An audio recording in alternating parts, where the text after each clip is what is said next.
ನವದುರ್ಗ ರಹಸ್ಯ. ಹಿಂದಿನ ವಿಡಿಯೋದಲ್ಲಿ ನಾವು ದುರ್ಗದ 3 ಅವಸ್ಥೆ ಶೈಲಪುತ್ರಿ, ಬ್ರಹ್ಮಚಾರಿಣಿ, ಚಂದ್ರಘಂಟ. ಇದು ಸಾಧಕನ ಅವಸ್ಥೆ. ನವದುರ್ಗ ನಮ್ಮ ಶರೀರದ ನವದ್ವಾರಗಳಲ್ಲಿ ಇರುವಂತಹ ಶಕ್ತಿ. ಆ ಶಕ್ತಿನ ಪ್ರಾಪ್ತಿ ಮಾಡುವ ವಿಧಿ ಈ ನವದುರ್ಗ ರಹಸ್ಯ ಆಗಿದೆ. ನಾವು ಪೂಜೆ ಪಾಠ ಮಾಡ್ತಾ, ಜಪ, ವ್ರತ, ಉಪವಾಸ ಮಾಡ್ತಾ, ಬೇರೆ ಬೇರೆ ರೀತಿಯ ಉಪಕ್ರಮಗಳ ಮೂಲಕ ನಾವು ಭಗವತಿ ತತ್ವದ ಹತ್ತಿರ ಹೋಗ್ತೀವಿ. ನಮಗೇನು ಅನ್ನಿಸ್ತದೆ ಅಂದರೆ, ನಮ್ಮ ಪ್ರಾರ್ಥನೆ ಕೇಳುವವರು, ನಮ್ಮನ್ನು ಅರ್ಥ ಮಾಡಿಕೊಳ್ಳುವವರು, ನಮ್ಮ ಮನೋಕಾಮನೆ ಪೂರ್ತಿ ಮಾಡುವವರು, ನಮ್ಮ ಇಚ್ಛೆ ಪೂರ್ತಿ ಮಾಡುವವರು, ಹೊರಗಡೆ ಯಾರೋ ಶಕ್ತಿ, ಯಾರೋ ದೇವತೆ, ಯಾರೋ ದೇವಿ ಇದ್ದಾರೆ ಅಂದ್ಕೊಂಡಿದ್ದೀವಿ. ಎಲ್ಲ ಹೊರಗಡೆ ಇದೆ ಅನ್ನೋ ಒಂದು ಭಾವ ನಮ್ಮಲ್ಲಿ ಎಲ್ಲಿಯವರೆಗಿರ್ತದೋ ಅಲ್ಲಿ ತನಕ ಭಗವಂತ ಶಾಸ್ತ್ರದ ರೂಪದಲ್ಲಿ ಈ ಜಗತ್ತಿಗೆ ಏನು ರಹಸ್ಯ ಕೊಟ್ಟಿದ್ದಾರೋ ಅದು ನಮಗೆ ಅರ್ಥ ಆಗಲ್ಲ. ಯಾಕಂದರೆ ನಾವು ನಮ್ಮ ಬುದ್ಧಿಯಿಂದ ಎಲ್ಲಿಯವರೆಗೆ ತಲುಪಬಹುದು ಅಂದರೆ, ಎಲ್ಲಿ ತನಕ ನಮಗೆ ಸೃಷ್ಟಿಯ ಮೂಲಕ ಸಂಚಿತ ಸಂಸ್ಕಾರ ಸಿಕ್ಕಿದ್ದು ಅಲ್ಲಿ ತನಕ. ನಾವು ನಮ್ಮನ್ನು ಈಶ್ವರನ ಅಂಶ ಅನ್ನೋದನ್ನು ಅರ್ಥ ಮಾಡ್ಕೊಂಡಿಲ್ಲ. ಅಥವಾ ನಮ್ಗೆ ಗೊತ್ತಿದೆ ನಾವು ಈಶ್ವರನ ಅಂಶ, ಆದರೆ ನಾವು ಈಶ್ವರ ಅಲ್ಲ. ಇಲ್ಲಿ ಭೇದ ಆಗ್ತದೆ. ಶಕ್ತಿಯ ಅನುಸಂಧಾನ ಆಗಲಿಕ್ಕೆ ಶಕ್ತಿ ಆಗಬೇಕಾಗ್ತದೆ. ಶಿವನ ಅನುಸಂಧಾನ ಮಾಡಲಿಕ್ಕೆ ನಾವು ಶಿವ ಆಗಬೇಕಾಗ್ತದೆ. ಪರಮಾತ್ಮನ ಅನುಸಂಧಾನ ಮಾಡಲಿಕ್ಕೆ ನಾವು ಪರಮಾತ್ಮ ಆಗಬೇಕಾಗ್ತದೆ. ಗುರುವಿನ ಅನುಸಂಧಾನ ಮಾಡಲಿಕ್ಕೆ ನಾವು ಗುರು ಆಗಬೇಕಾಗ್ತದೆ. ಗುರು ಆಗೋದು, ಪರಮಾತ್ಮ ಆಗೋದು, ದೇವರಾಗೋದು ಅಷ್ಟು ಸಾಮಾನ್ಯ ವಿಷಯ ಅಲ್ಲ. ನಮ್ಮ ಮನೋಭಾವದಲ್ಲಿ ಇಳಿದು ಅದರ ಸ್ವೀಕೃತಿ ಕೊಡೋದು ಅಷ್ಟು ಸುಲಭ ಅಲ್ಲ. ನಮ್ಮ ಜೀವನದ ಒಳಗೆ ನಾವು ಸರಿಯಾದ ಮಾರ್ಗದಲ್ಲಿದ್ದಾಗ, ತಪ್ಪದ ಮಾರ್ಗದಲ್ಲಿದ್ದಾಗ, ಸಾಧನೆ ಸಿದ್ಧಿಯ ಮಾರ್ಗದಲ್ಲಿದ್ದಾಗ, ನಾವು ಯಾವುದೇ ದೊಡ್ಡ ಶಕ್ತಿನ ನಮ್ಮೊಳಗೆ ಇಳಿಸ್ಕೊಳ್ಬೇಕು ಅಂದರೆ, ಕೇಂದ್ರಿತಗೊಳಿಸ್ಕೊಳ್ಬೇಕು ಅಂದರೆ, ನಾವು ನಮ್ಮ ಜೀವನದಲ್ಲಿ ಅನುಶಾಸನ ಮಾಡಬೇಕಾಗ್ತದೆ. ನಾವು ನಮ್ಮ ಜೀವನದ ಪ್ರತಿಯೊಂದನ್ನು ಸೂಕ್ಷ್ಮವಾಗಿ ಗಮನಿಸಬೇಕಾಗ್ತದೆ, ಅಭ್ಯಾಸ ಮಾಡಬೇಕಾಗ್ತದೆ. ಮನಸ್ಸು ಜನ್ಮಾಂತರಗಳಿಂದ ಏನು ಪ್ರೋಗ್ರಾಮಿಂಗ್ ಕೊಟ್ಟಿದೆ, ಏನು ಸಂಸ್ಕಾರ ಕೊಟ್ಟಿದೆ, ಇದ್ರ ಪರಿಣಾಮ ನಾವು ಮನಸ್ಸಿನ ಕೇಂದ್ರದಿಂದ ಹೊರಗಡೆ ಬರಲಿಕ್ಕೆ ಆಗ್ತಾ ಇಲ್ಲ. ಮನಸ್ಸಿನ ಕೇಂದ್ರದಿಂದ ಹೊರಬರದ ಕಾರಣ ನಾವು ನಮ್ಮೊಳಗಿನ ಶಕ್ತಿಯನ್ನು ನೋಡಲಿಕ್ಕಾಗ್ತಾ ಇಲ್ಲ. ಯಾಕಂದರೆ ನಾವು ಸಾಧನೆಗೆ ಕೂತ್ಕೊಂಡಾಗ ಈ ಮನಸ್ಸು ತನ್ನೆಲ್ಲ ವಿಷಯಗಳನ್ನ ತಂದು ನಮ್ಮ ಮುಂದೆ ಇಟ್ಬಿಡ್ತದೆ. ನಾವು ಧ್ಯಾನಕ್ಕೆ ಕೂತ್ಕೊಂಡಾಗಲೇ, ಅಥವಾ ಮಂತ್ರಕ್ಕೆ ಕೂತ್ಕೊಂಡಾಗಲೇ, ಜಪ ಮಾಡಲಿಕ್ಕೆ ಕೂತ್ಕೊಂಡಾಗಲೇ, ಭಾವಶುದ್ಧಿ ಮಾಡ್ಕೊಳ್ಳಿಕ್ಕೆ ಕೂತ್ಕೊಂಡಾಗಲೇ, ಪರಮಾತ್ಮನ ಹತ್ತಿರ ಹೋಗೋ ಪ್ರಯಾಸ ಮಾಡ್ತಾ ಇರಬೇಕಾದ್ರೇ, ಅಥವಾ ಗುರುವಿನಿಂದ ಒಳ್ಳೆ ಜ್ಞಾನ ಪಡ್ಕೋಬೇಕು ಅಂತ ಇದ್ದಾಗಲೇ ಈ ಮನಸ್ಸು ತನ್ನ ಪಾತ್ರವನ್ನು ನಿಭಾಯಿಸ್ತದೆ. ಮನಸ್ಸು ಯಾಕೆ ಪಾತ್ರನ ನಿಭಾಯಿಸ್ತದೆ ಅಂದರೆ, ನೀವು ಮನಸ್ಸಿನ ಅಭ್ಯಾಸ ಮಾಡಿಲ್ಲ, ಆ ಮನಸ್ಸೇ ನಿಮ್ಮ ಅಭ್ಯಾಸ ಮಾಡಿದೆ. ನಿಮ್ಗೆಲ್ಲಿ ಸಿಕ್ಸಾಕಬೇಕು, ಎಲ್ಲಿ ಸಿಕ್ಸಾಕಬಾರ್ದು ಅನ್ನೋದು ಅದಕ್ಕೆ ಗೊತ್ತಿದೆ. ಈ ಮನಸ್ಸು ವಕೀಲ ಆಗಿಬಿಟ್ಟು ಯಾವ್ಯಾವ ರೀತಿಯ ತರ್ಕ ಇಡ್ತದಂದರೆ, ನಾವು ನಿಜವಾಗಿಯೂ ಏನು ಮಾಡಬೇಕಂತ ಇದ್ದೀವೋ ಅದನ್ನು ಮಾಡಲಿಕ್ಕಾಗಲ್ಲ. ನಮ್ಮ ಸಾಧನೆ ಪಥದಲ್ಲಿ ಅತಿ ದೊಡ್ಡ ವಿಡಂಬನೆ ಅಂದರೆ ಈ ಮನಸ್ಸೇ. ಅತಿ ದೊಡ್ಡ ಬಾಧೆ ಈ ಮನಸ್ಸು. ಈ ದುರ್ಗದ ಒಳಗೆ, ಈ ಶರೀರದ ಒಳಗೆ ಏನು ಮಹಿಷಾಸುರ ಇದಾನೋ ಅದು ನಮ್ಮ ಮನಸ್ಸೇ ಆಗಿದೆ. ಮನಸ್ಸೇ ಆ ಮಹಿಷಾಸುರ.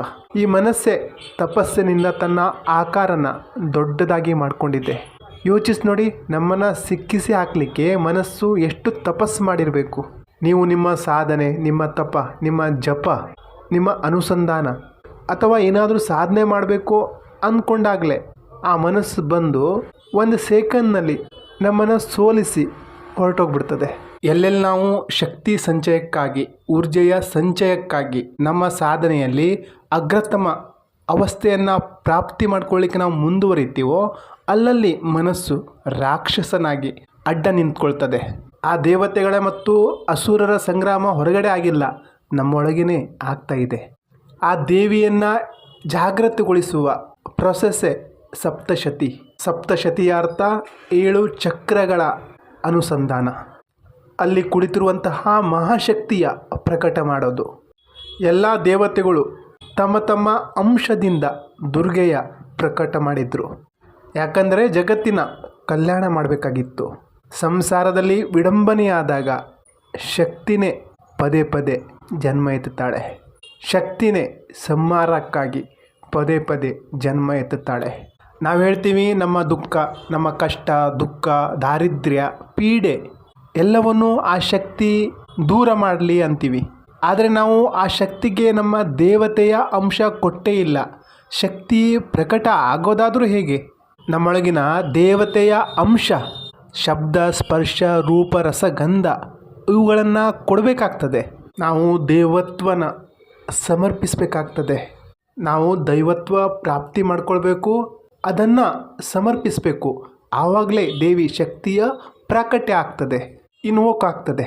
ನಮ್ಮ ಸ್ವಾರ್ಥ ಸಂಸಾರದಲ್ಲೂ ಇದೆ, ಪರಮಾತ್ಮನಲ್ಲೂ ಇದೆ. ಅಂದರೆ ಇದರ ಅರ್ಥ ಈ ರೀತಿ ನಮ್ಮನ್ನು ಶಿಕ್ಷಿ ಹಾಕಿರೋದು ಮನಸ್ಸೇ ಹೊರತು ಬೇರೆನಲ್ಲ. ಆ ಮನಸ್ಸೇ ನಮಗೆ ಭಗವತಿ ಕಡೆ ಹೋಗ್ಲಿಕ್ಕೂ ಬಿಡ್ತಾ ಇಲ್ಲ, ಭಗವಂತನ ಕಡೆ ಹೋಗ್ಲಿಕ್ಕೂ ಬಿಡ್ತಾ ಇಲ್ಲ. ಯಾಕಂದರೆ ಮನಸ್ಸು ವಿಲೀನ ಆದಾಗಲೇ ಬಹುದೊಡ್ಡ ಶಕ್ತಿಯ ಪ್ರಾಕಟ್ಯ ಆಗ್ತದೆ. ಸತತವಾಗಿ ಬ್ರಹ್ಮನ ಆಚರಣೆ ಮಾಡೋದೇ ಈ ಬ್ರಹ್ಮಚಾರಿಣಿಯ ಕೆಲಸ ಆಗಿರ್ತದೆ. ಬ್ರಹ್ಮ ಯಾರು? ನಿರ್ಗುಣ ಅವಸ್ಥೆ. ಬ್ರಹ್ಮ ಯಾರು? ಆತ್ಮ, ಅವಿನಾಶಿ. ಯಾವಾಗ ನಮ್ಮ ಮೈಂಡ್, ಮನಸ್ಸು ಫ್ರೀಕ್ವೆನ್ಸಿ, ವೈಬ್ರೇಷನ್, ಸೌಂಡ್, ಬ್ರಹ್ಮ ತತ್ವದ ಬಗ್ಗೆ ಅರಿಲಿಕ್ಕೆ ಸತತ ಪ್ರಯತ್ನ ಮಾಡ್ತದೋ ಆವಾಗ ಈ ಮನಸ್ಸು ಬ್ರಹ್ಮಚಾರಿಣಿ ಅವಸ್ಥೆಯನ್ನು ಪ್ರಾಪ್ತಿ ಮಾಡ್ತದೆ. ಮನಸ್ಸಿನ ಜೊತೆ ಶತ್ರುತ್ವ ಬೇಡ. ಮನಸ್ಸನ್ನು ಸರಿಯಾದ ದಿಕ್ಕಿನ ಕಡೆ ಹರಿಸಿ ತಿರುಗಿಸಿ. ಮನಸ್ಸನ್ನು ವಧೆ ಮಾಡೋದು ಬೇಡ. ಮನಸ್ಸಿನ ದುರ್ಗುಣಗಳನ್ನು ವಧೆ ಮಾಡಿ ಮನಸ್ಸನ್ನು ತಪ್ಪಿಸಿ ಅದನ್ನು ಪರಮಾತ್ಮನ ಕಡೆಗೆ ವಾಲಿಸಬೇಕು. ನಮ್ಮ ಜೀವನದಲ್ಲಿ ಇಷ್ಟಭಕ್ತಿ, ಗುರುಭಕ್ತಿ, ಸಮರ್ಪಣಾ ಭಾವ ಎದ್ದಾಗ ಆವಾಗಲೇ ನಮ್ಮೊಳಗೆ ಶೈಲಪುತ್ರಿ ಅವಸ್ಥೆಯ ಪ್ರಕಟ ಆಗ್ತದೆ.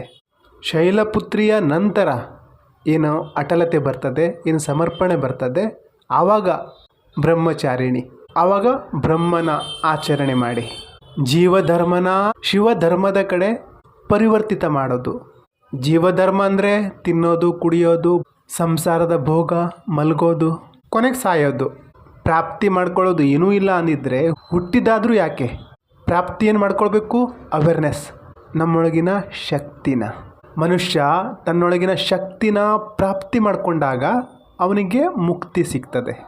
ಶಕ್ತಿಯಿಂದ ಮುಕ್ತಿ ಸಿಗ್ತದೆ.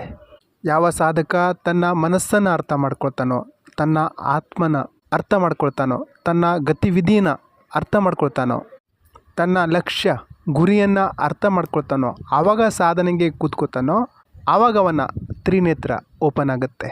ಆವಾಗ ಅವನ ಶಿವನೇತ್ರ, ಶಕ್ತಿ ನೇತ್ರ ಓಪನ್ ಆಗ್ತದೆ. ಅದೇ ರೀತಿ ಪಾರ್ವತಿ ದೇವಿಗೂ ಗೊತ್ತಿತ್ತು ತನ್ನ ಗುರಿ ಶಿವನನ್ನು ತಲುಪೋದು, ಶಿವತ್ವದ ಪ್ರಾಪ್ತಿ.